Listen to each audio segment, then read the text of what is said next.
Hey everybody, welcome back to Dr. Bagpipe. This is going to be the sixth installment, the sixth video.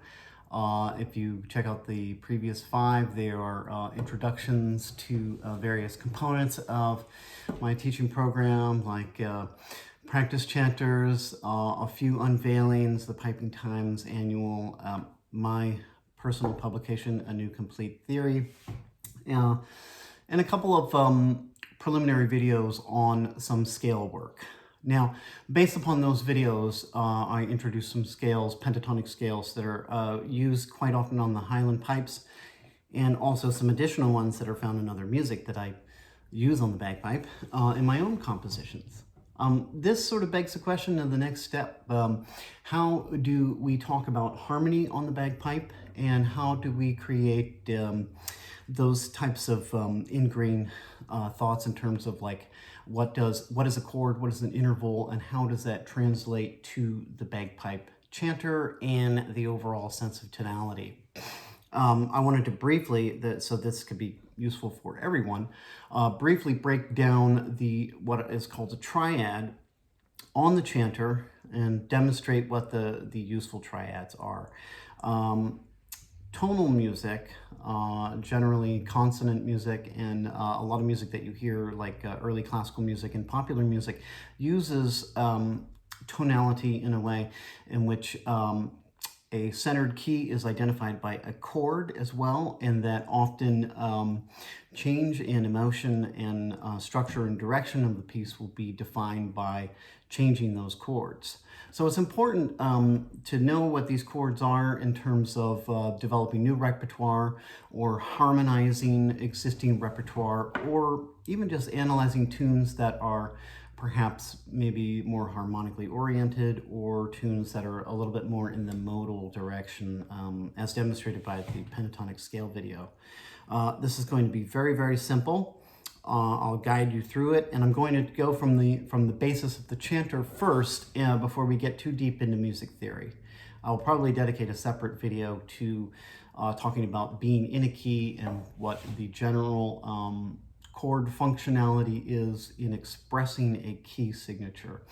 At this point, we're going to go with the known notes of the chanter, and especially in more modern iterations where the F sharp and C sharp have been added to reflect that the essential key that the bagpipe is reading in is D major or A mixolydian. We'll talk about the transposition of sound very soon.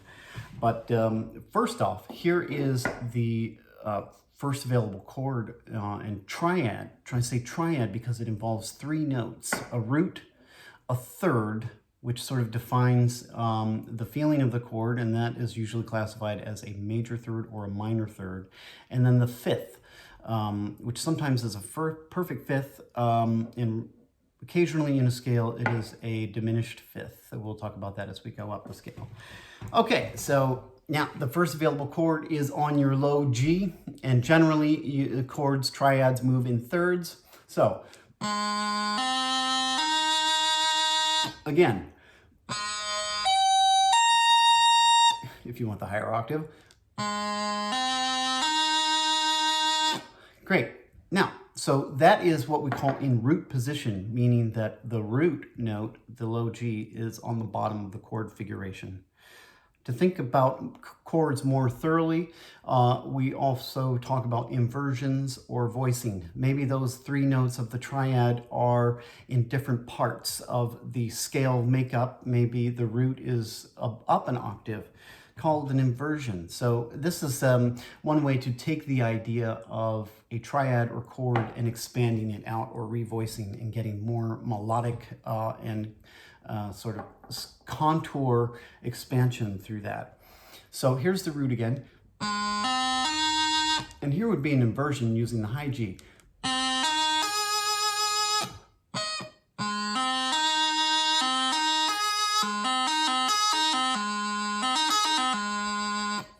Okay, that's a G triad, and based upon the sound of the third there, it is what's called a major third, and that is slightly brighter and directional towards moving up. Usually we can think of that as sort of more like a happier sounding chord. The next chord or triad available is built on the low A. In the key signature, proper key signature of the pipes, the C is sharp. So what you get in this triad is A on the root, C sharp as the third, sharp leaning up to D, and E is the fifth. It is a perfect fifth and is sort of the top note of the chord. And once again, this chord can be split up into different inversions.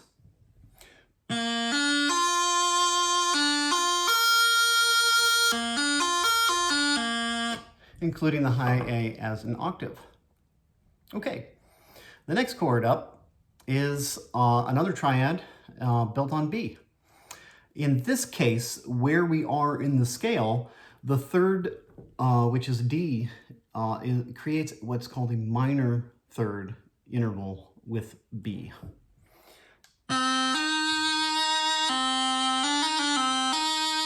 It is a slightly smaller interval than that is found from low A to C sharp or low G to B. And what this does, it kind of gives it a little bit more of a serious or sad quality. And, you know, a lot of our tunes you'll find in a B minor kind of modal context.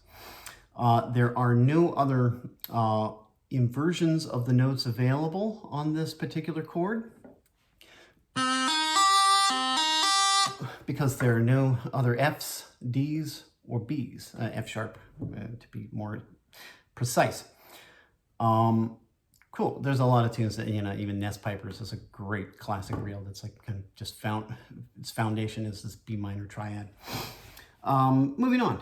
The next scale up, what's going to be built on C, or notationally correct, C sharp. Skipping 3 notes from one to the next. In this case on the scale, we get what's called a diminished triad.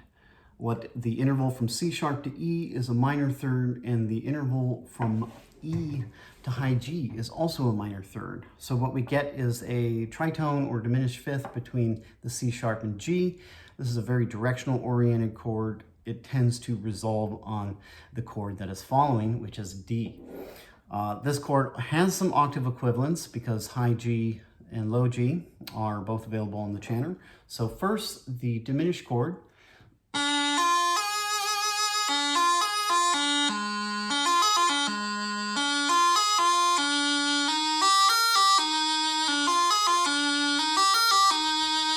And that is the diminished chord resolving up to the D major triad that I was throwing in there, which is D, F sharp, which gives it a major triad, a major third interval, thus creating a whole major triad and a little bit of a bright sound.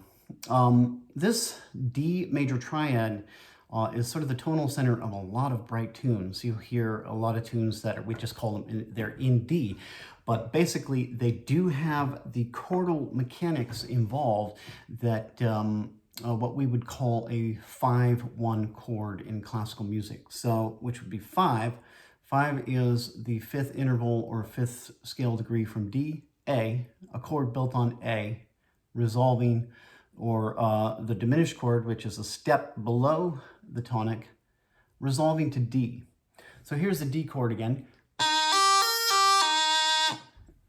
And because low A is available in the chanter, we can have inversions.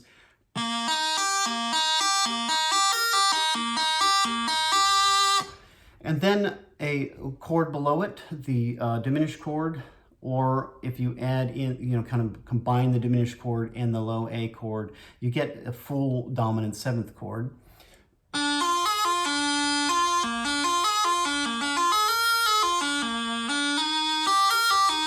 It leans up to the D chord. I hope we're getting somewhere with this. We only have a couple more chords available. Let's see, what's next? E. E is after D, and I hope that this is in an organized way. You can build a chord basically on every note of the scale, much like in the last video where you could build a pentonic scale from every degree on the chanter. You can do the same here. So E creates, I'll just cut to it, it creates a minor chord, a minor third up to high G, and then because there is no high B, we use the B on the bottom hand to create an inversion of this chord. Because high G is part, or G is part of the makeup of the chord, we can use both high and low to create other inversions.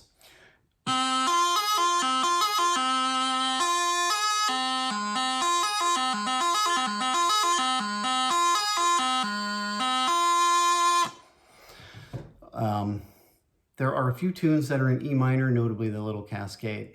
Great use of E. And then finally, built up on F sharp, this is one of my favorite chords, is F minor. It's usually in an inversion on the pipes because the fifth of the triad, the C sharp, is down in the bottom hand.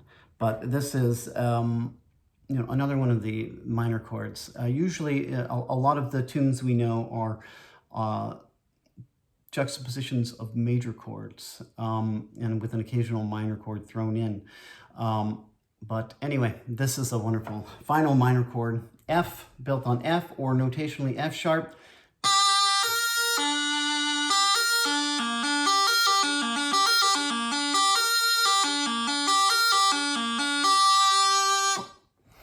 Okay, happy piping. Hope that helps your concept of harmony. And in the next video, I'll be trying to match up the notes of the scale and the chanter with that of actual keyboard and discuss a little bit of the transposition necessary from pipes to other instruments. Okay, happy piping.